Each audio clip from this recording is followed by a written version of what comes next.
नमस्कार, स्वागत है आप सभी का। आप देख रहे हैं पहाड़ प्रभात। आपके साथ मैं हूं राजीव ढौंडियाल। तो शुरुआत करते हैं पहाड़ प्रभात की। उत्तराखंड में एक दिन के अंदर 66 नए कोरोना के केसेस सामने आए हैं और सबसे ज्यादा जो केसेस आए हैं, जो 66 केसेस आए इनमें सबसे ज्यादा नैनीताल से आए हैं। 22 नए मरीज कोरोना संक्रमित मिले हैं। केसेस लगातार बढ़ रहे हैं। इस बीच में ये बड़ी खबर आपको देते हैं, 66 केसेस एक दिन के अंदर, जिसमें से 22 नए मरीज मिले हैं नैनीताल से, तो 20 नए केसेस मिले हैं देहरादून से। उत्तरकाशी से भी केसेस आए हैं 9। अल्मोड़ा में एक नया कोरोना का पॉजिटिव केस मिला है। तो उत्तराखंड में अब तक कुल कोरोना संक्रमित मरीजों की संख्या 2947 पहुंच गई। और जिस रफ्तार से कोरोना का संक्रमण बढ़ रहा है, कल तक यह आंकड़ा 3000 पार कर सकता है। अब तक 41 लोगों की प्रदेश में मौत हो चुकी है।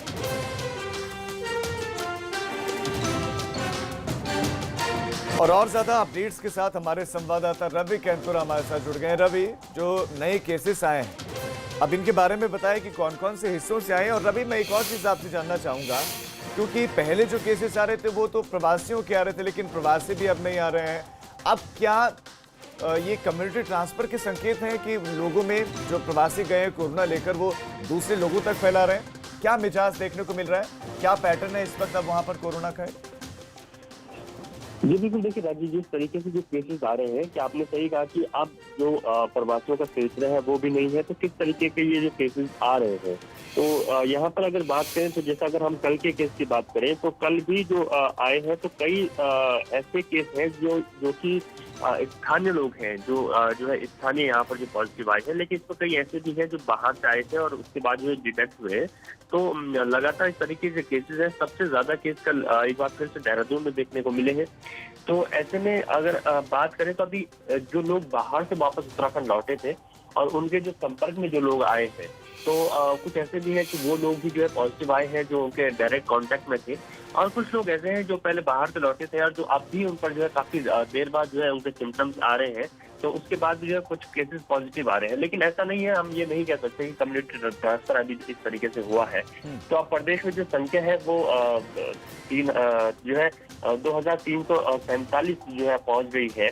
और जो डेथ है उनकी संख्या भी बढ़ रही है, वो भी 41 हो गई है। तो कल जो है एक बार फिर से प्रदेश में जो है 66 मामले जो है सामने आए हैं। तो लगातार जो संख्या है उसमें इजाफा हो रहा है। अभी तक सबसे ज्यादा जो है मामले देहरादून में पहुंच गए हैं। देहरादून की जो संख्या है उसकी अगर हम बात करें तो वो 700 पार हो गई है। तो ऐसे में कोशिशें की जा रही हैं कि संख्या को कहाँ पर रोका जाएगा। लेकिन अभी तक जो स्वास्थ्य विभाग का अनुमान है वो ये है कि अभी ये संख्या थोड़ा सा और बढ़ेगी, अभी नहीं रुकेगी, क्योंकि अभी भी कुछ नागरिक जो है वापस लौट रहे हैं अब धीरे धीरे, और लोगों ने वापस लौटने का सिलसिला अपना शुरू किया। राजीव जी रवि, आपका इस तमाम जानकारी के लिए धन्यवाद। तो कम्युनिटी ट्रांसफर तो नहीं हुआ अभी, लेकिन केसेस लगातार आ रहे हैं, ये चिंताजनक बात है।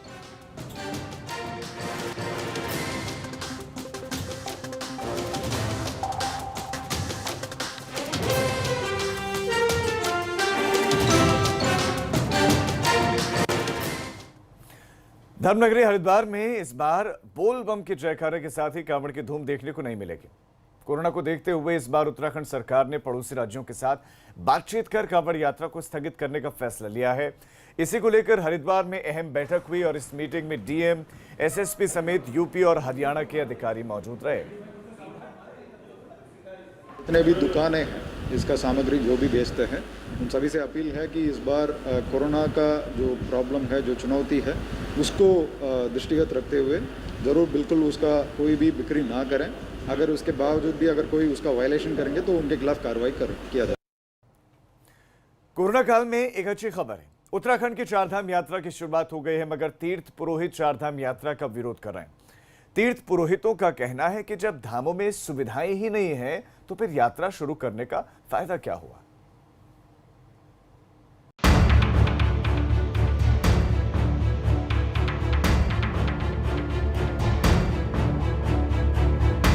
कोरोना संकट काल के चलते ठप पड़ी चारधाम यात्रा फिर से शुरू कर दी गई है। भगवान विष्णु के धाम बद्रीनाथ में सुबह सेना के जवानों के साथ कुछ श्रद्धालुओं ने दर्शन और पूजा अर्चना की। दर्शन के दौरान मास्क के साथ सोशल डिस्टेंसिंग का खास ध्यान रखा गया। अब से पहले सिर्फ बामणी गांव और माणा के स्थानीय लोगों को ही दर्शन की इजाजत थी।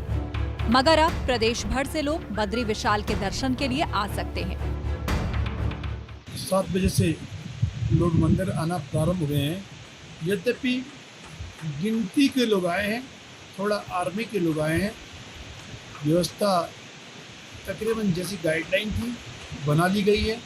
मंडप के भीतर व्यक्ति जा रहे हैं, एक निश्चित दूरी से दर्शन कर रहे हैं और निश्चित दूरी से परिक्रमा कर रहे हैं।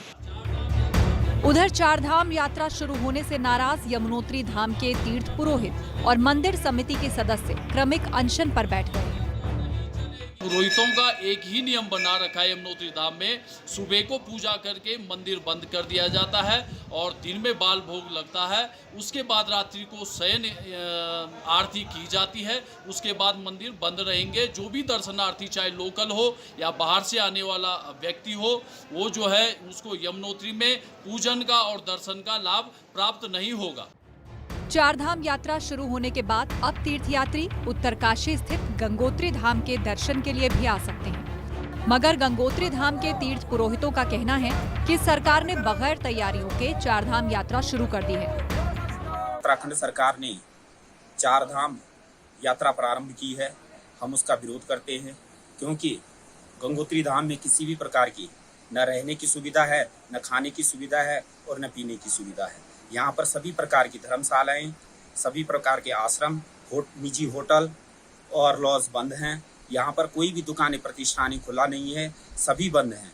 और हम इस यात्रा कोरोना काल में इस यात्रा का विरोध करते हैं। तीर्थ पुरोहितों के विरोध का कारण ये भी है कि गंगोत्री धाम में यात्रियों के रुकने और खाने पीने से लेकर और तमाम व्यवस्थाएं पुख्ता नहीं है। सरकारी गेस्ट हाउस तक में अभी ताला लगा हुआ है। ऐसे में बड़ा सवाल ये है कि तीर्थयात्री आखिर रुकेंगे कहाँ? कोरोना की महामारी से इस बार गंगोत्री की यात्रा बंद की गई है। पूरी दुकानें, लॉज, होटल सारे बंद किए गए हैं। और हम सरकार से निवेदन चाहते हैं कि हमारी जो पीक सीजन थी मई जून, तो चले गई। अब कोई फायदा नहीं। और फिर कोई बीमारी किसी को अगर हो, एक आदमी किसी हो गई, तो पूरी यहाँ की वैल्यू पूरी खत्म हो जाएगी। फिर हम सरकार से निवेदन कर रहे हैं कि आप इस बार न खोले, अगले आप सितंबर में, ऐसा है तो सितंबर में खोलिए। तीर्थ पुरोहित के साथ व्यापारियों की भी मांग है कि चार धाम यात्रा शुरू करने से पहले सरकार को तैयारियां दुरुस्त कर लेनी चाहिए थी। गंगोत्री यमुनोत्री यात्रा से जुड़े व्यापारी यात्रा शुरू होने से महीने भर पहले ही अपनी तैयारियों में जुट जाते हैं, मगर कोरोना की वजह से यात्रा से जुड़ी तैयारियां शुरू ही नहीं हो पाई हैं। गंगोत्री धाम से दिग्बीर बिष्ट, यमुनोत्री धाम से नितिन चौहान के साथ जोशीमठ से रणजीत रावत की रिपोर्ट, एबीपी गंगा। चारधाम यात्रा शुरू होते ही केदारनाथ धाम में 55 श्रद्धालुओं ने दर्शन किया और इन दरमियान इन श्रद्धालुओं ने पूजा अर्चना की। 36 प्रदेश के अलग अलग जिलों से आए ये लोग थे और इस दौरान 2-2 की संख्या में श्रद्धालुओं ने सभा मंडप से बाबा केदार के दर्शन किए। तो 55 श्रद्धालुओं ने दर्शन किए, जो कि जिसमें 36 ऐसे थे जो प्रदेश के ही अलग अलग जिलों से थे, क्योंकि सिर्फ प्रदेश के ही लोगों को अभी चारधाम यात्रा की अनुमति मिली है। बाकी दूसरे राज्यों से आए नागरिकों को इजाजत नहीं है।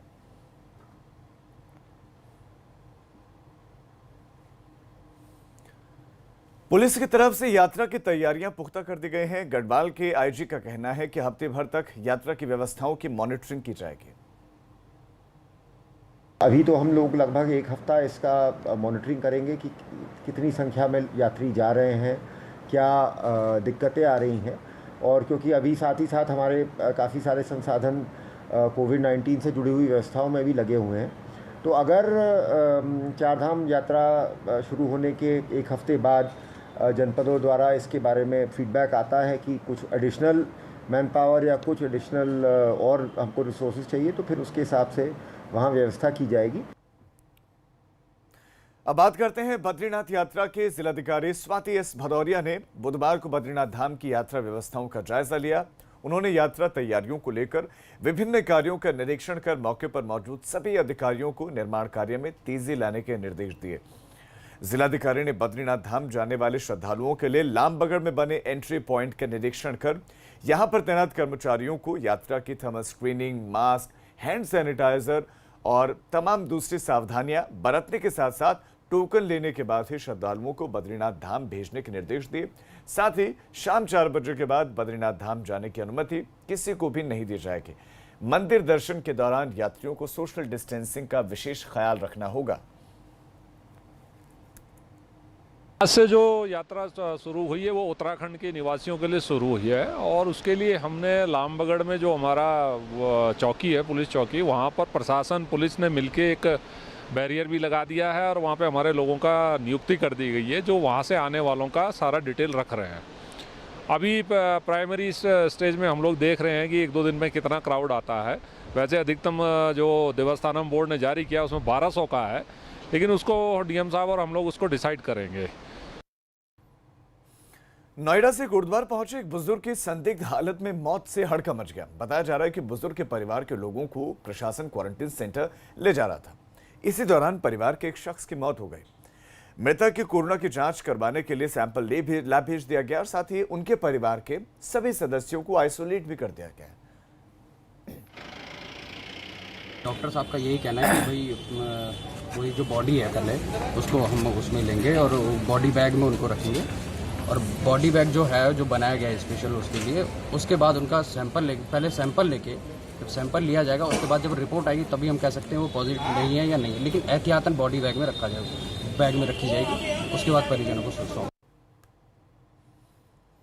टिहरी में क्वारंटीन सेंटर में एक शख्स की मौत हो गई। बताया जा रहा है कि मृतक कैंसर से पीड़ित था और उसे जड़ी पानी के क्वारंटीन सेंटर में रखा गया था। 24 जून को वो दिल्ली से लौटा था। स्वास्थ्य विभाग ने मृतक को कोरोना टेस्ट करवाने के लिए सैंपल लैब भेज दिया।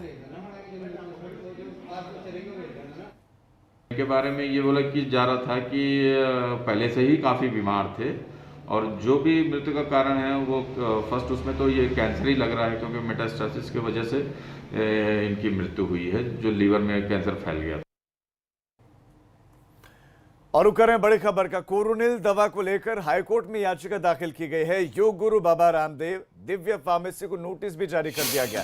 साथ ही साथ नोटिस केंद्र और राज्य सरकार को भी जारी किया गया है। ये बड़ी खबर आपको दे दें, हाईकोर्ट से कोरोनिल पर बैन लगाने की मांग की गई है। हाईकोर्ट में याचिका दाखिल की गई है और आपको ये भी बता दें कि कल फिर प्रेस कॉन्फ्रेंस की गई थी योग गुरु बाबा रामदेव की तरफ से और मीडिया से बात करते हुए उन्होंने बताया कि कोरोनिल को बेचने पर आयुष मंत्रालय ने प्रतिबंध हटा दिए। साथ ही उन्होंने दूसरे कई फैक्ट्स भी रखे। उन्होंने दावा किया कि विवाद खत्म हो गया है। आयुष मंत्रालय ने साफ कर दिया कि उनकी दवा को लेकर किसी तरह का कोई विवाद नहीं, क्लीन चिट दे दी है। इम्यूनिटी बूस्टर का काम करेगा और साथ साथ उन्होंने ये जानकारी दी कि जब उन्होंने इसका टेस्ट किया था लोगों को जब ये दवाई दी तो कोरोना के पेशेंट जल्दी ठीक हुए, लेकिन इस बीच में याचिका दाखिल की गई है कोर्ट में। दिव्य फार्मेसी की दवा कोरोनिल पर हुए विवाद के बाद एक तरफ बाबा रामदेव ने पतंजलि की तरफ से पक्ष रखा तो उधर उत्तराखंड के आयुष मंत्रालय का बयान भी सामने आया। आयुष मंत्रालय का कहना है कि दिव्य फार्मेसी की तरफ से जवाब मिल गया है। संबंधित संस्थान से जवाब आया हुआ है, उस जवाब का परीक्षण किया जा रहा है। किंतु आज ही जो है ऑनरेबल हाईकोर्ट के सन्मुख भी जो है एक रिट पिटीशन भी दायर हुई है, तो उसके संदर्भ में जो है वो विभाग द्वारा जवाब दायर किया जाना है। तो इस सभी को देखते हुए अभी की स्थिति ये है कि अभी ड्रग कंट्रोलर के पास ये सूचनाएं प्राप्त हो गई है। इस पर अभी अगले उस पर वो निर्णय कर लेना है कि कौन कौन सी बातों का उसमें अभी तक कोई अगर क्या उल्लंघन हुआ है नहीं हुआ है उसमें देखा जाए। अल्मोड़ा में वन विभाग ने राहत की सांस ली है क्योंकि जो गुलदार सिकुड़ा बैंड इलाके में आतंक मचा रहा था उसे वन विभाग ने पकड़ लिया। कुछ दिन पहले ही गुलदार ने जंगल जा रही 2 महिलाओं को झपट कर घायल कर दिया था, जिसके बाद वन विभाग ने यहां पर गुलदार को पकड़ने के लिए पिंजरा लगाया। जब गुलदार को पकड़ लिया गया तो उसके बाद राहत की सांस क्षेत्रवासियों ने भी ली है। दरअसल ये बताया जाता है कि इस क्षेत्र में 3 से 4 गुलदार अक्सर दिखाई देते हैं, जिससे लोगों में दहशत का माहौल है। पालचम्मा से पकड़ा गया है गुलदार। इसके साथ ये मेल है, इसके साथ 2 और फीमेल की संभावना पाई जा रही है वहाँ पे, और इसे रेस्क्यू सेंटर लाया गया है। और इसने बीच में 2 दिन पहले 2 महिलाओं को घायल भी किया था। इनमें से संभव तो ये हो सकता है या 2 फीमेल में से कोई भी हो सकता है। तो इसको यहाँ रेस्क्यू सेंटर में रेस्क्यू किया गया है आज। तो इसका उपचार के बाद इसे जंगल में छोड़ दिया जाएगा इसके प्राकृतिक वास में। हल्द्वानी में इन दिनों गुलदार का आतंक है। दहशत ऐसी कि शाम होते ही लोग अपने घरों से बाहर नहीं निकलते हैं, तो वहीं मॉर्निंग वॉक भी लोगों ने फिलहाल बंद कर दिया है। वन विभाग ने गुलदार को पकड़ने के लिए पिंजरा लगाया है, साथ ही कैमरे के जरिए भी गुलदार पर नजर रखी जा रही है। तेंदुए का खौफ तो पिछले 1 महीने से चल रहा है। 1 महीने पूर्व भी ये दिन दहाड़े तेंदुआ देखा गया हमारे बच्चों के द्वारा, तो तब से खौफ में तो सभी हैं, लेकिन बीच में सब लोग फिर EG 2 हो गए थे। लेकिन अभी 3-4 दिन से लगातार सुबह भी शाम भी दिख रहा है, तो इसलिए हम तो सारी बच्चे तो बिल्कुल अंदर से बाहर नहीं निकल पा रहे, इतना खौफ हो रहा है। अब देखिए वन विभाग वालों ने पिंजरा लगाया है, कल से क्या होता है इसमें भी कुछ अंदाज नहीं आ रहा, क्योंकि अगर ये पिंजरा बाउंड्री के अगली पार लगेगा तो शायद इसमें आ जाए तेंदुआ।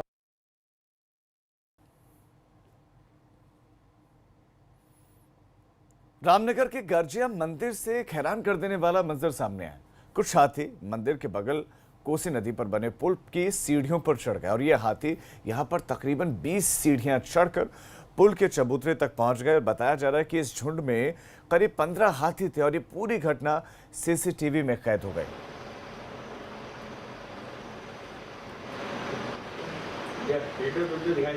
इन हाथियों को आप देख सकते हैं, ये गर्जिया मंदिर का पुल है। गर्जिया मंदिर कोसी नदी के बिल्कुल बीचों बीच है और कोसी नदी तक जाने के लिए ये पुल बनाया गया है और इस पुल में सीढ़ियां भी देखिए। हाथी अमूमन इस तरह के निर्माण कार्य से दूर ही रहते हैं, वो अपने एक पारंपरिक जो कॉरिडोर उनका होता है उसी कॉरिडोर से वो आते जाते हैं, उसी से गुजरते हैं। लेकिन यहाँ इसी पुल पर देखिए गर्जिया मंदिर के लिए ये पुल है जो आगे जाकर गर्जिया मंदिर के बिल्कुल नीचे और वहां से फिर सीढ़ियां मंदिर के लिए वहां तक जाता है। जॉलीग्रांट एयरपोर्ट पर कई फ्लाइट्स का स्केड्यूल बदला गया है और एयर इंडिया और इंडिगो उड़ानों के स्केड्यूल में बदलाव कर दिया गया है। अब एयरपोर्ट से संचालित होने वाले फ्लाइट्स की कनेक्टिविटी भी सामान्य स्थिति में लौट रही है और जल्द ही उत्तराखंड में कई बड़े शहरों से उड़ानें पहुंच सकेंगे। मगर चारधाम यात्रा को लेकर हवाई सेवा शुरू करने पर अभी भी संशय बना हुआ है। काफ़ी हद तक हम लोगों की जो बाहर से कनेक्टिविटी है वो एस्टेब्लिश हो गई है, लेकिन अभी बाकी भी हमारे जैसे एयर इंडिया ने अभी कल ही एक नया रूट कनेक्टिंग हमारा जो हैदराबाद और बेंगलोर को जोड़ते हुए देहरादून आने वाला है वो भी अनाउंस किया हुआ है। तो इस तरह की नई सेवाएं भी जुड़ रही है। साथ ही में पवन हंस ने हम लोगों को ये कमिटमेंट दिया है कि हमारी उड़ान योजना के अंतर्गत उनके द्वारा टेहरी और श्रीनगर को अगले सप्ताह से या उसके अगले सप्ताह से कनेक्ट किया जाए। तो अब एक छोटे से ब्रेक के लिए हम रुक रहे हैं, लेकिन ब्रेक पर जाने से पहले आपको बता दें कि उत्तर प्रदेश और उत्तराखंड का आपका अपना 24/7 Hindi news channel ABP Ganga अब D2H और डिश टीवी के प्लेटफॉर्म्स पर उपलब्ध है। आप जाकर ABP गंगा को यहां पर देख सकते हैं।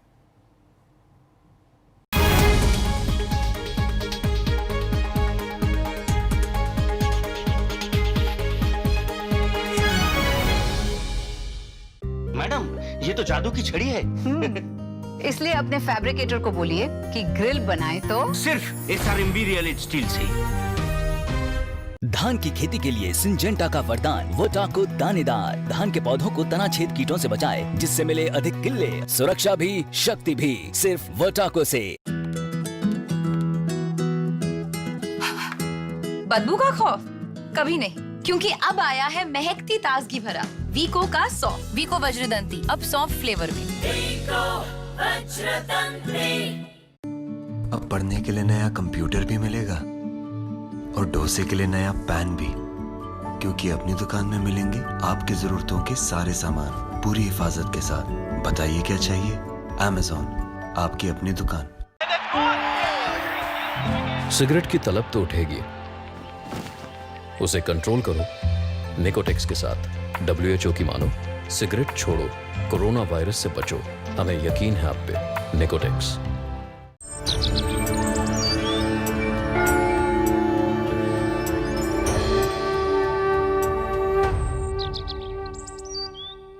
ABP गंगा, खबर आपकी, जुबान आपकी।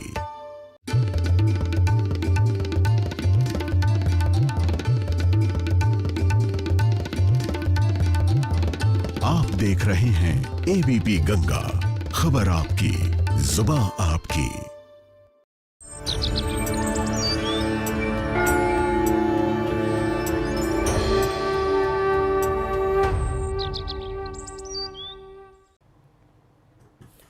ब्रेक के बाद आप सभी का स्वागत है। कुछ दिन पहले देहरादून आरटीओ के हुए फर्जी ट्रांसफर मामले में पुलिस ने एक आरोपी की गिरफ्तारी कर ली है। दरअसल शासन के एक फर्जी लेटर में 2 आरटीओ के ट्रांसफर के आदेश जारी हुए थे। फर्जीवाड़े का खुलासा तब हुआ जब शासन स्तर पर बातचीत की गई थी। जो ऑफिसर हैं जिनके ट्रांसफर का इसने आदेश फर्जी तैयार किया था, उनका रोल हम लोग एग्जामिन कर रहे हैं और कहीं पर लगता है कि कोई लॉ वॉलेट किया है या कोई इस तरह की बात है जहां पर लीगल कार्रवाई की जाने की आवश्यकता है तो इमीडिएटली लीगल कार्रवाई करेंगे। तमाम एस्पेक्ट्स हैं, सभी एस्पेक्ट्स हम लोग जांच कर रहे हैं और जो भी फाइंडिंग्स रहेंगी आपको कम्युनिकेट करेंगे। उधम सिंह नगर के पंतनगर विश्वविद्यालय में बीजेपी विधायक राजेश शुक्ला ने धरना दिया। विधायक का कहना है कि विश्वविद्यालय में 1800 मजदूरों के छटने की खबरें थी, जिसे लेकर वो धरना देने के लिए पहुंचे थे और इसी को लेकर कुलपति ने विधायक से बात की और भरोसा दिया कि मजदूरों की छटनी नहीं की जाएगी। हम 25 दिन काम करा लें, 20 दिन काम करा लें, लेकिन हम किसी अभी कुछ दिनों पहले समाचार पत्रों में खबर आई थी कि यहाँ से 1800 कर्मचारियों का नौकरी से छटनी की जाएगी। मैं उस संबंध में विश्वविद्यालय के कुलपति महोदय, अन्य अधिकारियों से, प्रशासनिक अधिकारियों से मिला और सबने मुझे आश्वस्त किया कि ऐसी कोई योजना हमारी नहीं है और हम किसी भी कर्मचारी की छटनी करने नहीं जा रहे। बजट में कुछ संकट है, उस पर मैंने कहा कि बजट शासन से भी लेंगे, आवश्यकता पड़ी तो बोर्ड ऑफ मैनेजमेंट में हम तय करेंगे कि आखिर इसका बजट हम कहाँ से लाएं, कैसे करें। चमोली की पोखरी नगर पंचायत में नगर पंचायत अध्यक्ष और अधिशासी अधिकारी के बीच तनातनी बढ़ती जा रही, जिसका खामियाजा शहर के विकास के कामों पर पड़ रहा है। अधिशासी अभियंता के मनमाने रवैये की वजह से नगर पंचायत अध्यक्ष और पार्षद भी खासे नाराज हैं। आरोप यह है कि अधिशासी अधिकारी बोर्ड बैठक में प्रस्तावित कामों को दरकिनार कर अपनी मनमानी से काम करवा रहे हैं। सरकार से कई बार मैंने जो है विभागीय मंत्री से कई बार इनके जो है सचिव स्तर से जो है कई बार लोगों से उन लोगों से वार्ता कर दी, लेकिन पता नहीं क्यों इनका जो है हस्तांतरण नहीं हो रहा और इनके हस्तांतरण होने के कारण जो है पोखरी के विकास कार्य जो है गति जो है बहुत ही धीमे चल रही है। वेबसाइट के अगर मेरे पे कोई आरोप है तो जांच करा लीजिएगा, जैसे सबसे मैंने कहा है। दूसरी बात है, जहाँ तक निर्माण कार्यों का विकास के कार्य में लगातार लगा हूँ और जैसे बजट कोई भी सैंक्शन होता है तो मैं बोर्ड के समक्ष उसको रखता हूँ। अभी हमारे लेटेस्ट ही 15 वित्त में पैसा स्वीकृत हुआ है, जिसके कि आपने आज देखा होगा कि आज विज्ञप्ति में टेंडर वगैरह निकले हैं। खटीमा में विधायक पुष्कर सिंह धामी ने रेलवे के अधिकारियों और प्रशासन के साथ मीटिंग की और इस दौरान टनकपुर रेलवे स्टेशन से लेकर यूपी के इज्जत नगर तक रेलवे ट्रैक पर सबवे को लेकर बात की गई। इसके साथ ही मानसून सीजन में सीमांत इलाकों के लोगों के आवागमन में होने वाली परेशानियों को लेकर भी बात हुई। अधिकारियों को स्थलीय निरीक्षण के लिए कहा गया, जिस पर रेलवे की टीम ने अपनी सहमति जताई है। यहाँ से पूरा रेलवे की लाइन हमारी टनकपुर से लेकर आगे इज्जत नगर तक, बरेली तक, यहाँ से जाने वाली रेलवे लाइन है पीलीभीत को जाने वाली। यहाँ पर बहुत सारी जगह पर, क्योंकि अभी भारत सरकार के रेलवे के नए नियम आए हैं, उसके तहत सबवे बनने हैं और सबवे बनने के अलावा कुछ फाटक बंद भी होने हैं। स्थलीय निरीक्षण करिए और निरीक्षण करने के बाद जो चीज़ें निकलती या कहीं पर रास्ता कुछ बनना है तो उसके लिए आज उनसे बात हुई, उन्होंने मुझे कहा है कि हम इस पर कार्रवाई करेंगे। कोरोना संकट काल के दौरान पुलिस की एक अलग ही तरह की छवि सामने आई। लॉकडाउन के दौरान पुलिस ने जरूरतमंद लोगों तक राशन पहुंचाया तो पुलिसकर्मी अपनी जान जोखिम में डालकर मुस्तैदी से डटे रहे। यही वजह है कि पुलिस के काम को लगातार सराहा गया है। से ज़्यादा जो बहुत अच्छी क्वालिटी के फेस वाइजर हैं, जो कि लगभग हेलमेट की तरह हैं, उस तरह के हमको पब्लिक के कॉर्पोरेशन के माध्यम से मिले हैं। अभी कुछ दिनों पहले जो फार्मा इंडस्ट्रीज़ हैं सिडकुल में, उन्होंने 10,000 से ऊपर सैनिटाइजर हम लोग को प्रोवाइड किए हैं, जो कि हम लोग फोर्स को डिस्ट्रीब्यूट करेंगे। इसके अलावा पब्लिक के माध्यम से काफ़ी भारी संख्या में हमको पीपी किट मिली हैं। तो जहाँ पर भी जो आवश्यकताएं महसूस हो रही हैं पुलिस को लेकर के, जहाँ पर भी लगता है कि पुलिस को कुछ संसाधनों की आवश्यकता है, तो इससे पहले कि हम गवर्नमेंट को अप्रोच करें, अच्छी बात यह है कि पब्लिक आकर के वो चीज़ें प्रोवाइड कर रही है। मैं चाहूँगा कि ये माहौल लगातार बना रहे, जो कॉन्फिडेंस जो है पुलिस में पब्लिक का है, जो विश्वास है, जो अफेक्शन है, प्यार है, ये जो कोरोना में जिस तरीके से पुलिस ने काम किया, एक मुझे लगता है कि उसका भी एक पॉजिटिव एस्पेक्ट है। अब एक छोटे से ब्रेक